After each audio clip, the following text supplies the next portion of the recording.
News at 5। Let's mic समाचारों के साथ मैं महेश सिंह। एसआईआर के मुद्दे पर संसद में विपक्ष का हंगामा लगातार दूसरे दिन भी जारी रहा। लोकसभा की कार्रवाई सुबह 11 बजे शुरू होते ही विपक्षी सांसदों ने नारेबाजी करना शुरू कर दिया। कई सांसद वेल तक पहुंच गए और करीब 20 मिनट तक वोट चोर गद्दी छोड़ के नारे लगाते रहे। स्पीकर ने प्रश्नकाल चलाने की कोशिश की, लेकिन हंगामे के चलते पहले 12 बजे तक और फिर 2 बजे तक संसद स्थगित करना पड़ा। बार बार हंगामे के बाद लोकसभा की कार्रवाई अब 3 दिसंबर सुबह 11 बजे तक के लिए स्थगित कर दी गई है।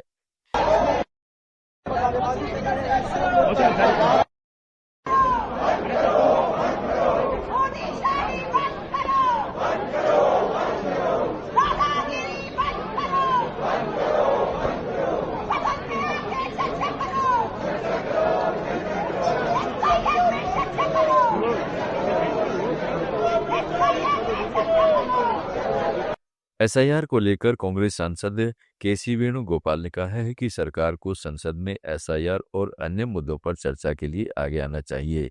सरकार को आगे आकर चर्चा के लिए सहमत होना चाहिए। Has to come forward, agree for a discussion, debate on this issue. This is a simple thing. Simple thing. When entire opposition party, 240 MPs are asking for a discussion, what's stopping government to do that? Last one session completely washed out because of the government stand, adamant stand. They want to have, they are talking in a democratic manner, but the action by themselves is totally anti-democratic and anti-parliament. Sir, संचार That's 5 news at 5। वहीं भाजपा सांसद रविशंकर प्रसाद ने कहा है कि SIR का मुद्दा पिछले सत्र में भी उठाया गया था। इतनी बड़ी बिहार में इनकी हार हुई है और एक इंसान ने शिकायत नहीं की कि इनके वोट काटे गए हैं। ये लोग संसद का समय बर्बाद करते हैं। कर रहा हूं, क्या बिहार में एक भी बीएलओ ने कोई शिकायत की क्या? और एक भी वोटर ने शिकायत की क्या कि हमारा वोट नहीं देने दिया गया या गलत तरीके से काट दिया गया?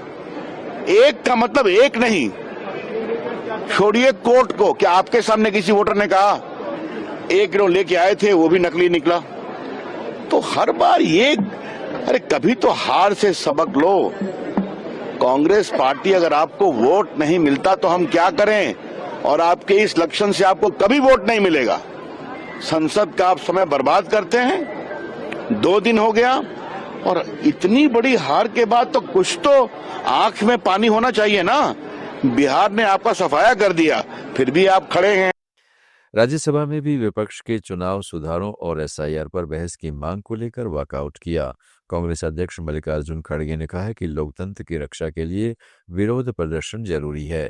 सरकार ने कहा है कि वह एसआईआर और चुनाव सुधारों पर चर्चा के लिए तैयार है, लेकिन विपक्ष समय सीमा की शर्त न थोपे।